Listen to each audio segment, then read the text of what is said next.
మనకి బ్రతుకుల్ని దేవుని యొక్క మందిరానికి వస్తే కూడా ఆ యొక్క మాటని పట్టుకొని ఇక్కడ నదిని మనం తోడుకుని వెళ్తే సంచలనంగా మనకి జీవితాలన్నీ కూడా మార్చేస్తాడు. ఆర్డినరీ సిచ్యువేషన్ ని ఎక్స్ట్రా ఆర్డినరీగా మార్చేస్తాడు. ఏది యూజ్ లేదు యొక్క జీవితంతో అనుకుంటున్నారేమో, కానీ యూజ్ లేని దగ్గరనే యూజ్లెస్ గా ఉన్న నిన్నే యూస్ఫుల్ గా దేవుడు చేసేస్తాడు. దేవునికి స్తోత్రం. ఇక్కడ చూడండి, దీన్ని 10వ వచనంలో, చేపలు పట్టువారు దాని ప్రక్కన నిలిచి వలలు వేయుదురు, మహాసముద్రములు ఉన్నట్లు సకల జాతి చేపలు దాని యందు బహు విస్తారముగా ఉంటాయంట. మహాసముద్రం నీటి ముక్క ఎంత ఉంటుందండి? సముద్రం ఎంత ఉంటుంది? సముద్రమే పెద్దది. అసలు దానికి దగ్గరికి పోలికెట్టం అనుకుంటుంది కదండి. అందులో ఉన్నటువంటి ఏకంగా చేపలు, దానిలో ఉన్న సకల జాతి చేపలన్నీ కూడా ఎక్కడ విస్తారం ఉంటాయి? ఈ ఎంగేది పట్టణం దగ్గర. నీకు ఎంత ఉన్నా సరే అది విస్తారం అవ్వాలి, అది మల్టిప్లై అవ్వాలి, నీకు టాలెంట్ మల్టిప్లై అవ్వాలి, నీకు ఫైనాన్సెస్ మల్టిప్లై అవ్వాలి, నీ ఆర్థికంగా నువ్వు ఇంకా ఆశీర్వాదకరంగా ఉండాలి, నువ్వు ఇంకా ఉపయోగకరంగా ఉండాలంటే ఎక్కడికి రావాలి? దేవుని మందిరానికి వస్తేనే దేవుడు అక్కడ నిన్నే విస్తారింప చేస్తాడు, అక్కడ నిన్ను ఆశీర్వదిస్తాడు, అక్కడ నీకు కావాల్సినటువంటి వాక్కులు దేవుడు దయచేస్తాడు. అందుకే ఇక్కడ వెరీ ఇంపార్టెంట్ గా దేవుని మందిరం అని రాశాడు. మందిరం అనేది ఉంది కాబట్టి this is the place of engage అని నేను చెప్తున్నాను ఈరోజు.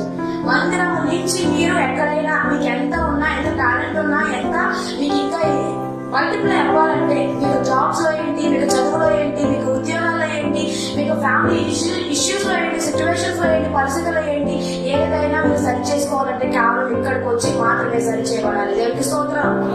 హల్లెలూయా.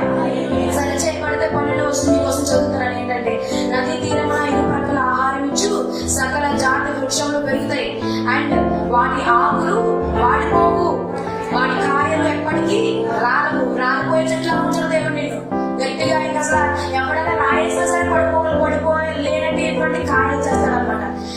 మనం కూడా ఉండాలి, మనం కూడా ఎదగాలి, మనం కూడా విస్తరింపబడాలి, మనం కూడా ఉపయోగపడాలంటే దేవుని సన్నిధానంలో నువ్వు లోతైన మార్గాలు నడిస్తే దేవుడు నీకు 2 ప్రక్కల కూడా ఆరంభిస్తాడు, సకల జాతి వృక్షాలు పెరిగేలా చేస్తాడు, వాటి ఆకలి ఎప్పటికీ కూడా వాడిపోయేలా చేయడు. ఎందుకంటే నువ్వు ఎక్కడున్నావు? దేవుని సన్నిధానంలో నీరు పక్కనే ఉన్నావు. కీర్తన 1వ కీర్తనలో ఉంటది, దుష్టుల ఆలోచించకున్నాడు ఒక పాపుల మార్గం నడవక అపహాసులు కూర్చుని చోట్ల కూర్చుండగా యెహోవా ధర్మశాస్త్రం నందు ఆనందించు, దివారాత్రులు తను ధ్యానించేవాడు ధన్యుడు, అతడు నీటి కాలువ వలె యోరని నాటబడినది. మనము దేవుని సన్నిధానం వస్తున్నామంటే ఇది నీటి కాలువ మనకి, మనం దీని పక్కనే ఉన్నాం.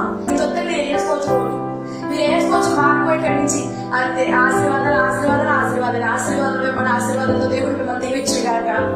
ఆమె ఈ నది చదవండి. దాని తర్వాత, ఈ నది నీరు పరిశుద్ధ స్థలంలో నుండి పారుచున్నది కనుక ఆ చెట్లు నెలకు కాయలు కాయలు, వాటి పండ్లు ఆహారములకు, వాటి ఆకులు ఔషధములకు. ఏది వేస్తే అందులో చెట్లు పళ్ళు ఉన్నాయి, ఆకులు కూడా, ఆకులు ఏంటి ఔషధం అంట. ఇంకా మీరు మెడికల్ ల్యాబ్కి వెళ్ళిపోవచ్చు ఆకులు పట్టుకొని. దేవుడు అంటే ఆశీర్వాదాలు మీకు దయచేస్తారు. ఎప్పుడు ఈ ఎంగేది పట్టణంలో ఆడుకున్నప్పుడు. దేవునికి స్తోత్రం. హల్లెలూయా. పీపుల్ అందరూ కూడా చెప్తారు నథింగ్ కెన్ చేంజ్ హియర్. ఇక్కడ ఏది మారదా, ఇది ఉపయోగం లేని స్థలం, అసలు ఏది మారదా, ఇక్కడ నువ్వు ఎంత పెట్టు వేస్ట్, నీకు లాసెస్ అవుతాయని చెప్పి అందరూ అంటా ఉంటారేమో. కానీ అమ్మని అలాంటి పరిస్థితుల్లో దేవుడు మాట్లాడతాడు. నేను చేస్తాను, పనికిరాని దాన్ని పనికొచ్చేలా చేస్తాను నేను, నువ్వు చూడు అన్న.